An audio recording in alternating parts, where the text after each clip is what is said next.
Welcome to another apologetics question today. 45. We have been at this, someone noted, 2 years we've been doing questions. I don't know why we only have 45. We've been doing it 2 years, but I guess we stopped and watched The Chosen for a while. Yeah, stuff like that. Anyway, today's question is having sex outside of marriage ever okay? I phrase it this way because I wanted to make it a little more difficult of a question to answer. To think of all types of circumstances, would it ever be okay? That's why I phrase it this way. We have some terms to define. Marriage. What is marriage? Has everyone seen Princess Bride? Marriage. Marriage is what brings us together today. So, marriage. There's kind of secular state government definitions here.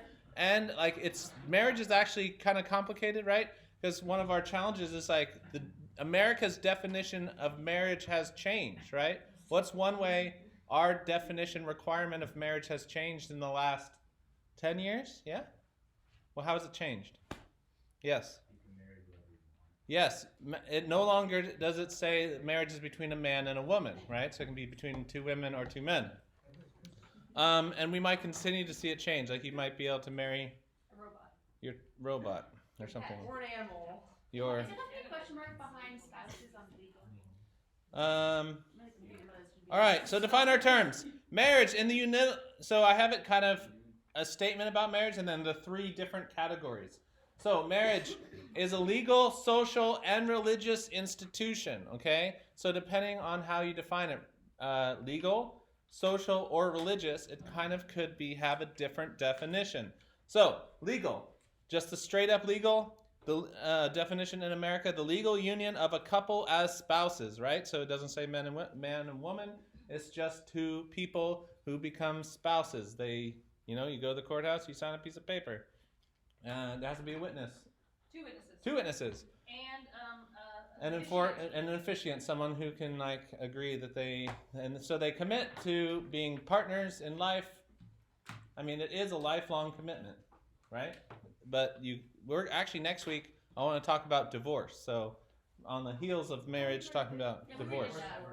We did do divorce? Yeah. Oh, I should look that up. I kind of thought we had done this one, but I'm surprised that we hadn't yet. But okay, we've done divorce. Cool.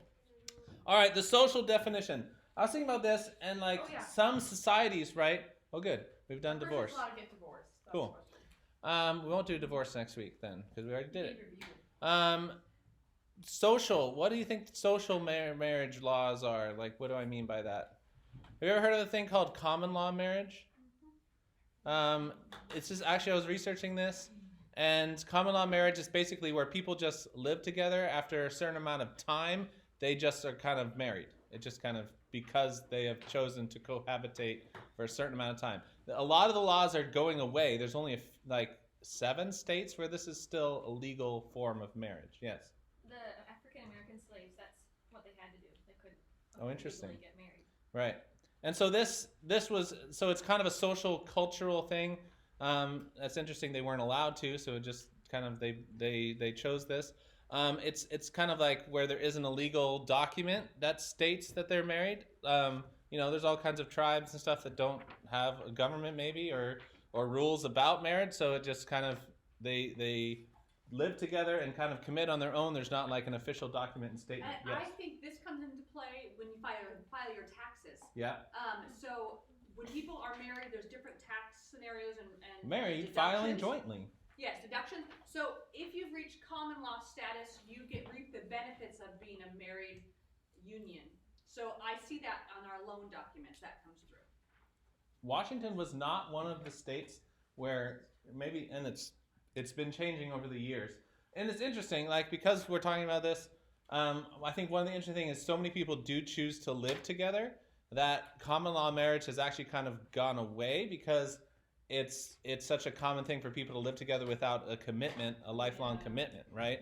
So it's kind of removed this common law marriage idea because many people will choose to cohabitate, live together without the commitment. So it's kind of gone away. Anyway, it's going away in our states, but it's kind of a social view of it without a legal view of it.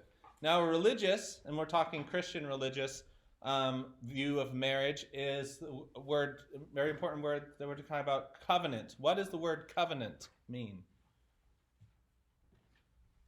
Yes. Kind of like a promise. It's a promise. It's an agreement. Literally, the word is agreement, or kind of like a commitment. So this is covenant. It's, kind of think of like a contract, an agreement, a covenant relationship between a man and a woman before God.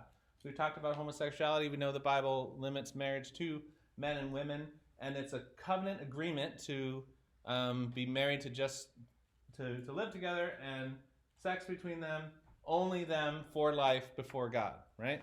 So it's a commitment, covenant relationship between a man and a woman before God. So do you have to have a piece of paper from the government in a religious view to be married? No. So like who's been to a wedding? If it's a Christian wedding, you have two people. There's a pastor, and their witnesses are all there, right? Like they are committing to each other before God. Are they married when they say their vows to each other and commit to each other, or are they married when they file the paperwork with the government? At what moment are they married? With their vows. Yeah, with their vows, with their commitment. That's their covenant. Pronouncing them husband and wife. They also go do paperwork because that's the government and society we live in. But we would say that they are married before God in that moment. In the covenant. All right, let's talk about other things. When they pronounce them. When they pronounce, or when they kiss. No. When they cut the cake. No. It's the commitment, right? So we're saying that's what defines the marriage is the covenant. It's the commitment, right? That they commit to each other for life. That is the covenant marriage view. That is the commitment. That's what binds them together. And then sex comes after, and it is the physical relationship of marriage. So what is sex? This is the PG part. Hopefully your parents have talked to you about this already. Sexual activity, including specifically sexual intercourse. I broke that down because there's other sexual activity that we should also talk about. Is that okay outside of marriage? So, sexual intercourse and other sexual activity is falling under an umbrella of sex. We could have a term. We should have a whole week on like how far is too far, maybe. Well, I'll give you the simple of what would I define the line of sexual activity. Basically, anything that causes arousal. So your body is getting ready for sex. That's a good line to say that is sexual activity. Okay? There's a good line. It finally got quiet. I'm just so thankful. Fornication. Oh no, sexual immorality. Sexual immorality. What is sexual? Yes. So yeah, that is something talking about too far. Like maybe a kiss is not too far, but extended kissing, your body starts getting ready for sex. That's crossing the line, right? That becomes sexual activity.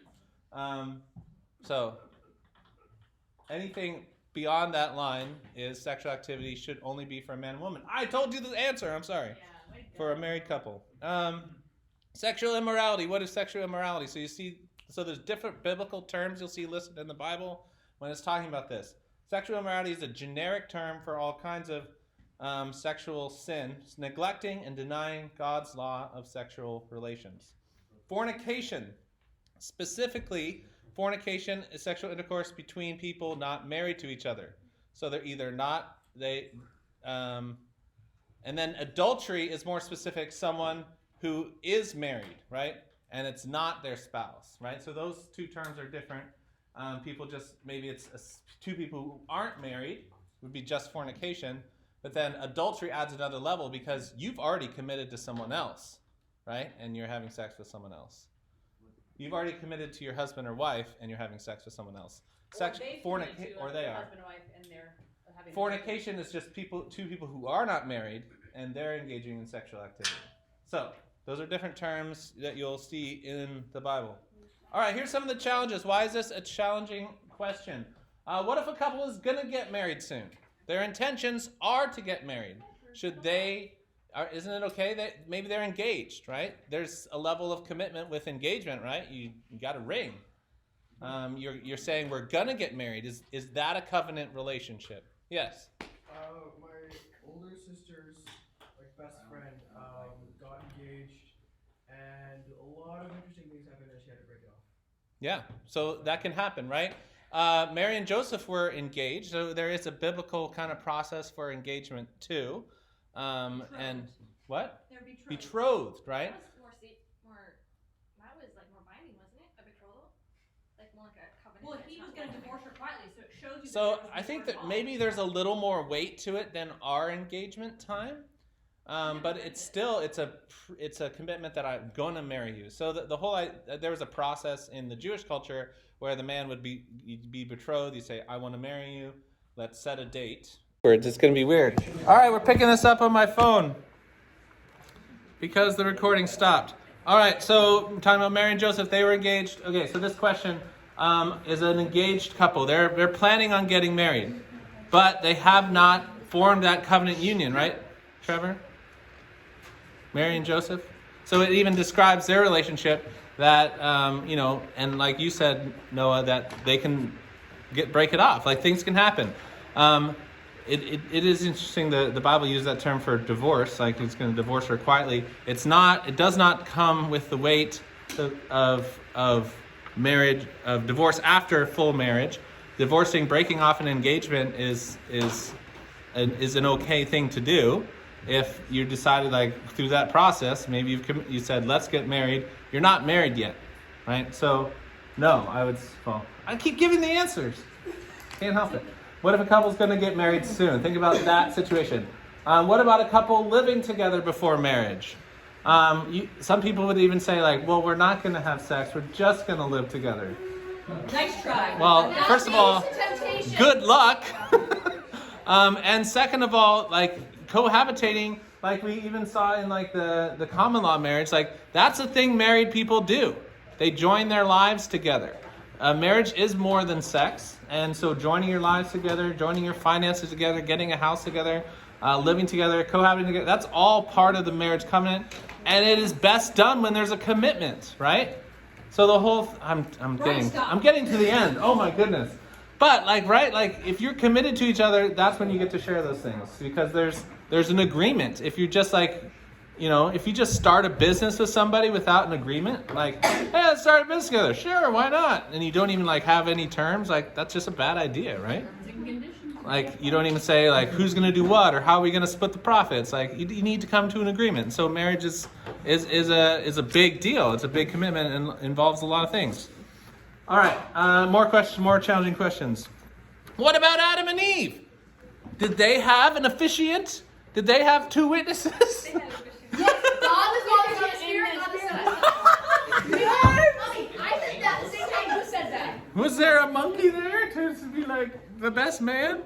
No, they didn't, we're talking about the different types of marriage. They did not have a government, to get a marriage certificate. But what was the deal with that? How did they decide they were married? They couldn't commit adultery. That's interesting. No one else existed. Yes, Betsy. I was going to say, the Bible doesn't say you have to have two witnesses. No. That is a legal definition of marriage, right? Yeah. Basically, Does the Bible even say we have to have an officiant? No, our government's just worried that people are going to be forced into marriage, so that's why witnesses come into effect. So that way, you are of sound judgment, and I witnessed this sound judgment situation. So, there's a lot of big things require witnesses, right? We just went over someone's house, they formed a trust, and they needed 3 witnesses, and we all had to sign all these papers and stuff, right? because they big need to things. say, you are of sound mind, right. making this decision. When you sign your will, you have to have witnesses, stuff like that. Another question, Adam and Eve, yeah, that's funny. What if the country's laws change about marriage? Did you know in our country, you brought up the slaves, they weren't allowed to get married. Did you know up until, when was it? Oh, it's 50s or something. That interracial marriages were illegal. What? So you couldn't marry a person from a different race or skin color. So that was illegal in our country. Who wants to look it up? I would love So to does know that, I did look it up, I forgot. So that has changed. So are we bound by the government's laws for marriage? Like if you wanted to marry someone of a different skin color at that time, should you not do it because it's illegal, or should we obey God's laws over that? And now that our laws have changed in a different direction, right? We would say that was a wrong law, and now the law has changed to define marriage as something we would call as wrong marriage. Am I saying this right? Like we believe that interracial marriages are just fine. It's even worse than this. 60s. In 1960, 31 states it was forbidden to be interracial married. In 1967, it changed. Wow. 1967. Your parents were alive. No. My parents were alive. Some of your grandparents were alive for sure. Some of your parents. My parents were alive. Yeah. Crazy. That's recent. That's only 67? Let's do the math. 60 years ago. And then, what if the country's laws change in a different direction where they call something we believe is wrong right? They were something we believe is right wrong, and now they're calling something wrong right. You following me? So what happens if the country's laws change? What is a biblical covenant of marriage? So how do we define that? Like we're talking about, like, does there need to be 2 witnesses? Does there need to be an officiant? Does it have to be in a church? Does it have to, I don't know, what else do we do for marriage? Does the bride have to wear a white dress? The white dress. Yeah, I saw a wedding picture the other day, and lady was wearing a black dress. And I was like, What? It's Laura Ingalls Wilder did. It felt really weird. It's just culturally. Yeah. All right, let's look up some Bible verses. Let's look up the Bible verses. Who wants to look up Genesis 2:24? Corey. Hebrews 13:4. Your name, please. Trevor. No, I'm pretty sure his name is Jalen. It's usually Jalen who you forget. I know. That's your drug for me. not him. Maya, 1 Corinthians 7:2. Ellie, 1 John 1:9. Noah, 1 Corinthians 6:18-20. I'm out of verses. Sorry, Jalen. Oh, you remember your name though, so it's gotta count for something. I mean, I have a whole book up there. You want to read the whole book? Solomon. Yeah. It's also rated PG like 13 or. Yeah, Song of Solomon is rated So PG-13. you should probably read KGB and every part of it. There's a lot of, if you start to figure out the allegory, then you're in trouble. You have to be married to read that Then you book. have to remember, do not awaken love Hey, before what it's so happened? desired, and then you might skip over it for a while because you've read that verse too. That So says, then, you know, what if I'm trying to read the whole Bible in a year? you should Read it in God, King like, James Lord, and stay it's too much confused. for me. All right. But then I would not be reading the whole Bible. You can read it. It's fine. Just try not to think about it too much. Genesis 2:24. This is why my dad said if the Bible was a movie, you wouldn't be allowed to watch it. Never watching The Chosen. Wait, Parts of your it. dad first? Yeah, my dad said that. No. Wait, who Why'd had you do Genesis? that? Corey. All right. Shh. Therefore shall man leave his father and his mother, and shall cleave unto his wife, and they shall be one flesh. This is the first marriage. This is the first requirements of marriage. It is interesting. It's talking about Adam and Eve, right? He never left his mother or There's no father. mother or father. You're right. That is interesting. But, like this is the commitment. Hold fast or cleave is the term of commitment, lifelong commitment. So hold fast to your wife. So this is the basics of marriage. A commitment before God to hold fast, and the two will become one flesh, which is referring to sex. The husband and wife are can have sex with each other. It's a physical part to the commitment of marriage. Leave his father and mother. So it's like a transition from, it also infers a new household, right? You're no longer under your parents' house. You've left your father and mother. You started a new family, okay? So that's the first marriage. That's essentially the basics of marriage. Commitment, sexual relations, starting a household are the basic elements that we see in marriage from the very second chapter of the Bible, Genesis 2. All right, Hebrews 13:4. Trevor. That's you. I remembered your name. have a candy? It's written on the board. I don't know. Does that even count? Go ahead. Let marriage be held in honor among all, and let the marriage bed be undefiled. For God will judge the sexually immoral and adulterous. In general, how does the Bible view marriage? Like, is it a prized, special thing? Yes. We actually spent a week on, I remember we did this question, should all Christians get married? Yeah, we did. And talking about singleness, right? So, so we already know, from that study, we know that singleness is also valued in the Bible. Singleness for a time or for life. The gift of singleness, God can use single people to do things even married people can't do because they're bound and they have a family and a household, right? But how does the Bible generally... Yeah, there's a lot of important people in the Bible that were not married, a lot of prophets. And, Peter was married. Yeah, Peter was married. Paul was not, right? And So Jesus regarded him in a different way because he was married. he had more responsibility, though, too, right? Mm-hmm. So how does, in general, the Bible view marriage, though? Is it, like, special? Well, this or verse says, let it be held in, what's the word? Let the marriage be held in, what's your verse say? You closed it. Honor, high esteem, yeah. honor, yeah. So marriage is to be prized. It is special. The Bible, maybe it's not for everyone, but probably The for Bible most. means marriage. Did you say The Bible Bible's not holds for it. everyone? The Bible holds marriage for not maybe for everyone, but probably for most. As you know, if no one got married, what would happen to humanity?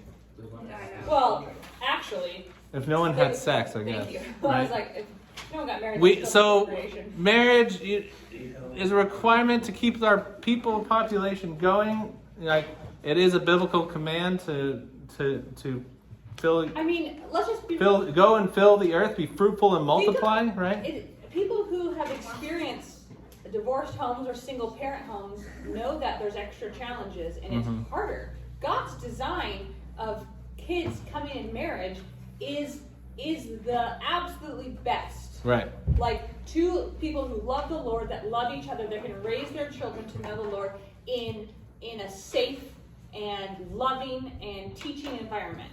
So our society is always better off when there's loving marriages and loving homes. But there's still going to be brokenness and sin even in married houses. And so also in single homes or divorced homes. I just think like society is... Well, even as we've been talking about the gender roles, like men and women bring different things to the family, right? Women are equipped in different ways to parent than men, and the best situation is for a family to have both a man and a woman raising their kids, right? Brian, can you catch the second part of the verse? Let the marriage bed be undefiled. God will judge the sexually immoral and adulterous. So this is talking about the sexual relationship between the husband and wife. That would be undefiled. That would just be shared between them and no one else. I wrote don't cheat. Yeah, don't cheat. Keep it pure. No, this kind of like undefiled. Like don't be cheating on your spouse. It's a relationship that no one else should be a part of, right? It's an exclusive relationship, and God will judge the sexually immoral, and adulterous. So we have two of those terms we define there. All right, who had Corinthians 7:2? Maya. But because of the temptation to sexual immorality, each man should have his own wife and each woman her own husband. So this even lays it down as marriage helps with temptation, right? It reserves that activity between a husband and wife and is good to help them with temptation. Because of the temptation, right? So this is, he's discussing a should we get married or not kind of thing. Right, it's kind of about singleness. And like, is singleness, like maybe we can serve God best if we're single. That could be true. But that's not necessarily true for everyone, right? And it's very possible to be sucked into sexual immorality if you're trying to stay single, but you're feeling like you have these desires. So these natural desires are best put in the marriage and help us to not go into sexual sin because we're married and we have someone to have sex with that is committed to. So that's very like logically level. Like be like if you can't, I mean that sounds like almost a cop out. Like, well, since I can't keep myself pure, I better get married. Like not like that. But it's acknowledging that there are natural, your body was made to desire this and enjoy this. And so we can enjoy this in God's way. But it's not good and it's not God's way. Right. Outside of marriage. Ellie, 1 John 1:9. If we confess our sins, he is faithful and righteous to forgive us our sins and to cleanse us from all unrighteousness. This verse doesn't talk specifically about the sin issues we're talking about, but can God forgive even these types of sin? Sexual immorality, adultery, fornication. Can God forgive these sins? Yes. Henry's saying no. Yes, right? So here's a thing I want you to remember. If you sin in these areas, or you know someone who has sinned in these areas, they're not a less of a person. Jesus forgives those sins too. And if you've messed up in this area, you're not somehow stained for life. Like there's forgiveness there. There's restoration there, right? So a lot of times this seems like you get one chance to not screw this up and then you're ruined for life. Like kind of that idea, like you lose your virginity, you're never a virgin again. That is true, but there's forgiveness there. And as Christians, we need to treat others the same. We need to forgive others as Christ forgave us, right? So there needs to be forgiveness there. You're not just like written off for the rest of your life.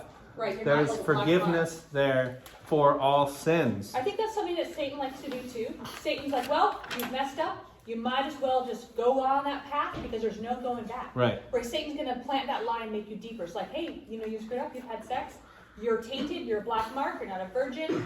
You should go do whatever you want because there's no point in going back to the Lord. So those are lies. Okay? And that's what Satan's going to do in all of it. He's going to do it with all your sins. Yeah. Well, You've already done that. You've already just messed keep up. going. Right? And there's going to be shame and guilt with that. And that's a lie. Yeah. God's faithful and forgives us from sins. When we talk about murdering, didn't many people think murder is the one sin or maybe suicide isn't the one sin you can't be forgiven of? False.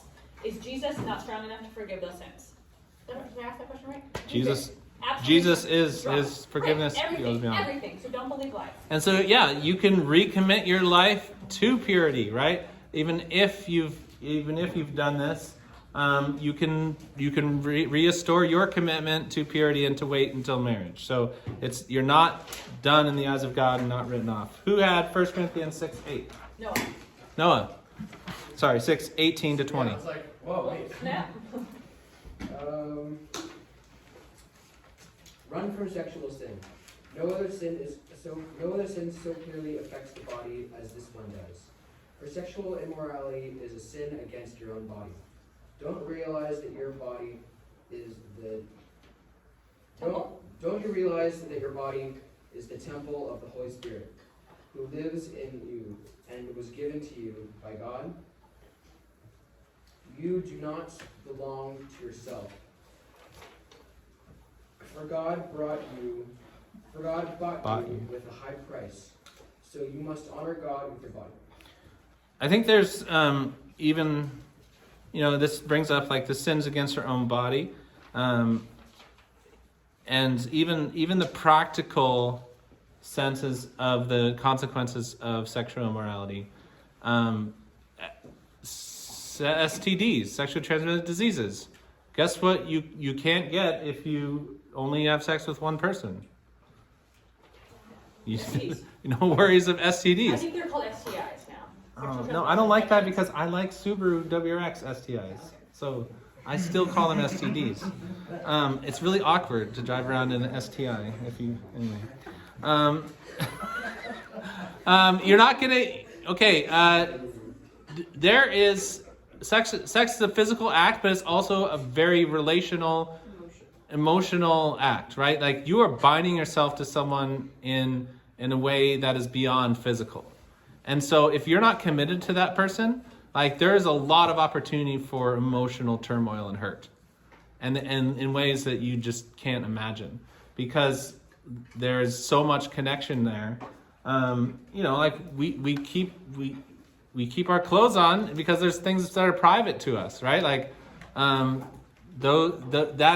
you're fully exposing yourself to someone, and that should be done in a peaceful way, or in a committed relationship, right? That you're not sharing that with other people. And so it's it's really a revealing of your even your inner being and your soul. And when you have sex with someone, yes. And I think there's stuff that happens in your brain where the brain can actually like bond with the person. Yeah, absolutely. And so when you do it with someone else, that you're breaking.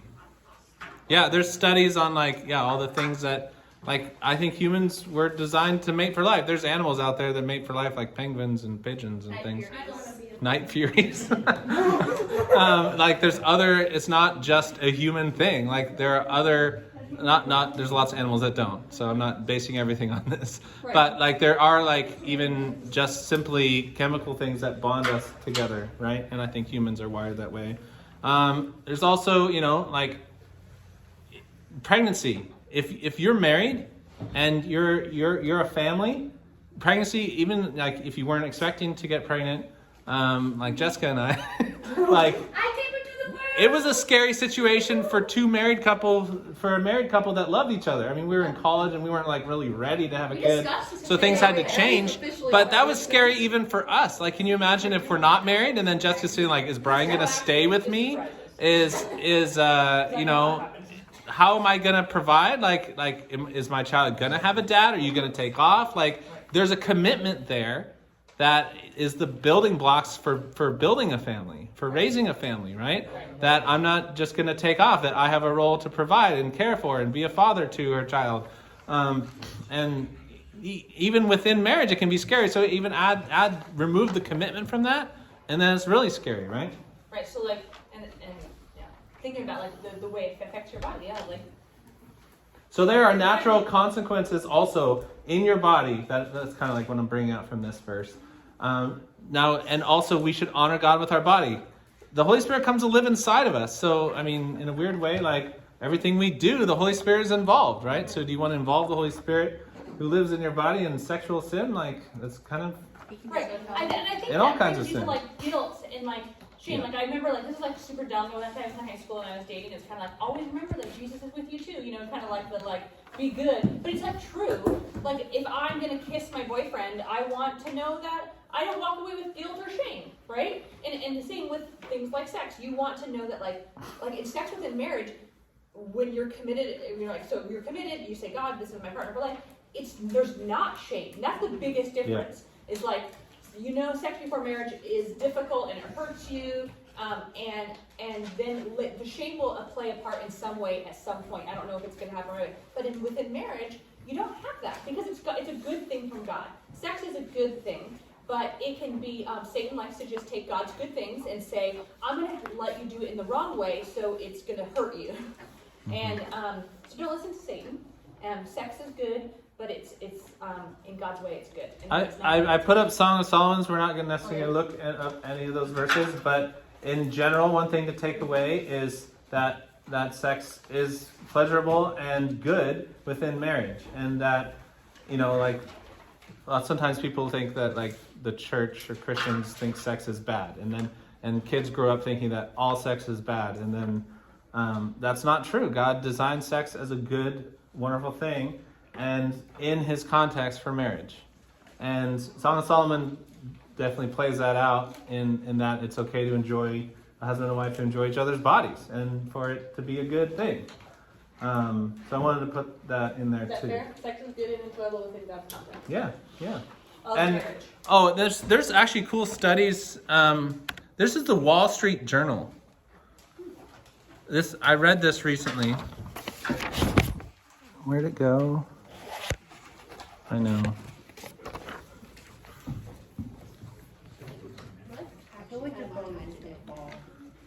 Okay. This is a study from the Wall Street Journal that talking about, the title is Too Risky to Wed in Your 20s?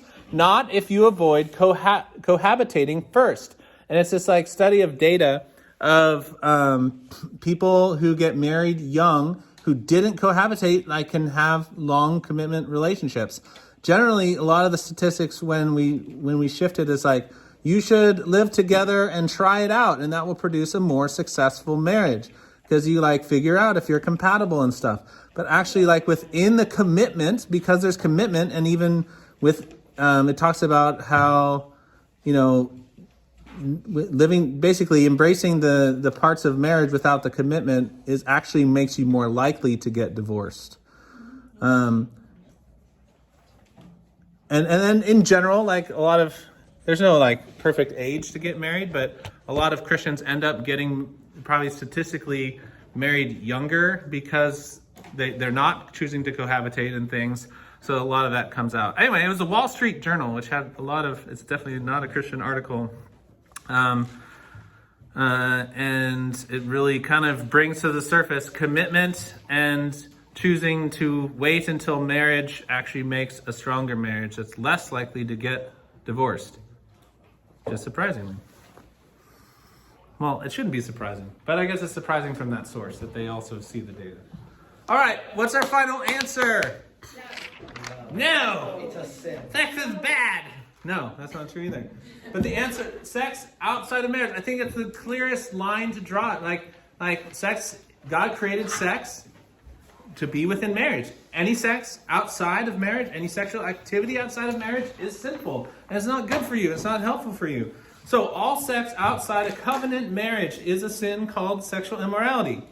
And then I wanted to add, God instituted marriage and sex, instituted marriage, and sex is designed to exist within the lifelong commitment of a man and woman for two things, for procreation and enjoyment, and for binding them together, I guess I would add. But it's not just for procreation. Like there are like Christian sects, maybe different sects with a C, like that are like you can only have sex if you're making a baby, and then it's bad, right? Like only for procreation. It also it exists.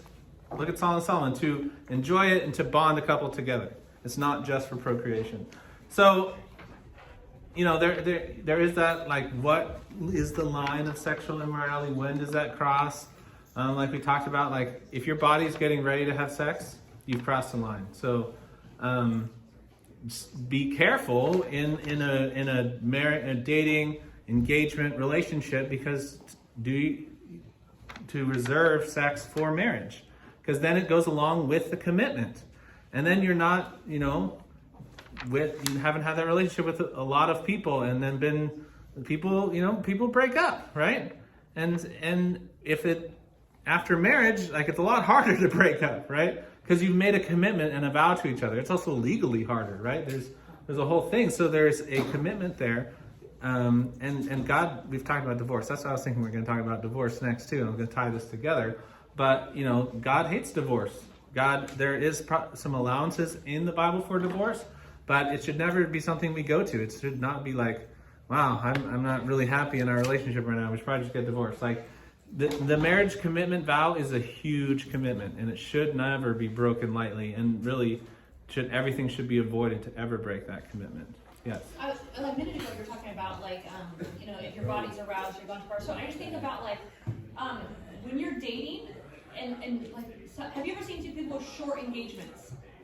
Like, just if you're going to get married and you love each other, you don't need to make it a year, because if you're trying to save yourself for marriage, why would you make yourself tempted for an extra year? Like, so I just think along those lines, if you're going to start dating and then you're going to start kissing, like, you need to know that marriage is potentially on the horizon in the next 1 to 2 years, because I think it's just challenging to be able to reserve yourself for so long without lots of temptation. So those are just the thoughts. Like, I always tell my kids, you can start dating when you think marriage is on the horizon. Like, and so that's going to be different. Some people say, No, I'm going to I don't go think after you've college. said that. Yeah. You say don't date until you're married. You're right. We kind of lie to our kids sometimes. No, remember Father the other day? But like dating is to prepare you to find your spouse. So like, don't do it at 12. Okay? And then the Bible's fully aware of that temptation, right? Like the Corinthians verse. Because of the temptation to sexual immorality, each man should have his own wife and woman and husband. Like the Bible's fully aware that this is a tempting issue, that God has wired our bodies to do that, and because there's a limit on it within within a marriage, that there's going to be lots of temptation there when you're not. Lauren and I dated in high school, and we got married 2 years after high school. Like, we were married young, but like, that's when you start dating and you just naturally progress. Like, and it was great and good. But it's just like we weren't going to get married at 32. We were going to get married at like 20. You know, like so. Yep. You know All what? right. Let's go get Good job, married. everybody.